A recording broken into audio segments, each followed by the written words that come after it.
দেখিছেনে ৰাইজে কেনেকে ৰাস্তা দেখুৱাবলৈ লৈ আহিছিলে। ৰাস্তা বেয়া হ'লে এম সোধাই নাই কোনেও। এখন এল পি স্কুল নহয় জানো?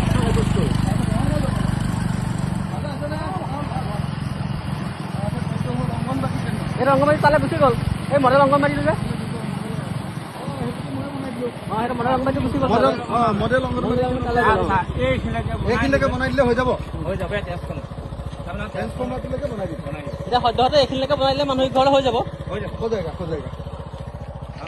এই ৰাস্তাটো এনেকৈ গৈ বহুত সমস্যা আছে, বিশেষকৈ ল'ৰা ছোৱালীখিনি। সিহঁতৰ কাৰ ঘৰ? এই ৰাস্তাত এনেকৈ দি গৈ পেলাই এই চিপিয়াখাৰ যদি পায়ঘাটটো যে আছে যে চিপিয়াখাৰ পায়ঘাটটো দিছে সেইখিনি আকৌ এম ভি স্কুল এখন আছে। স্কুলো আছে। এম ভি স্কুল এখন এইটো ৰাস্তা দলঙে বনাম। এইটো 16 মিটাৰ দলঙে বনাই আছে।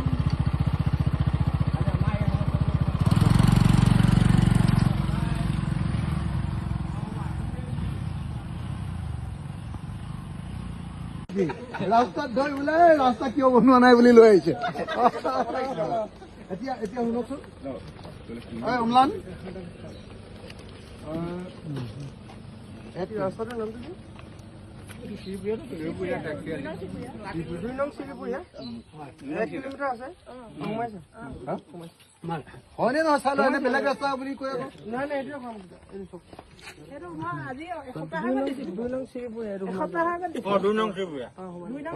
এইটো ৰাস্তা হয়নে নহয়?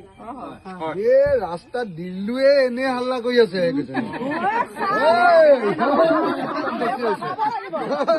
ৰাস্তা দিলো এই কেইদিনৰ ভিতৰত বনাই দিম এতিয়া।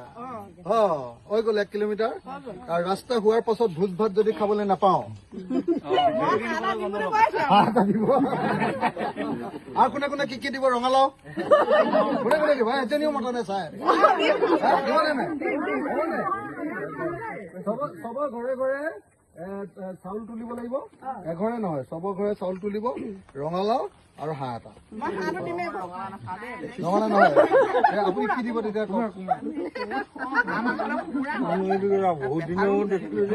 নিজে দিব লাগিব আকৌ।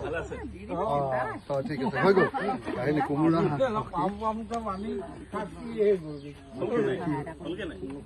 ঠিক কৰিব লাগিব। তাই কি কৰি আছে এডমিশ্যন দিব লাগিব।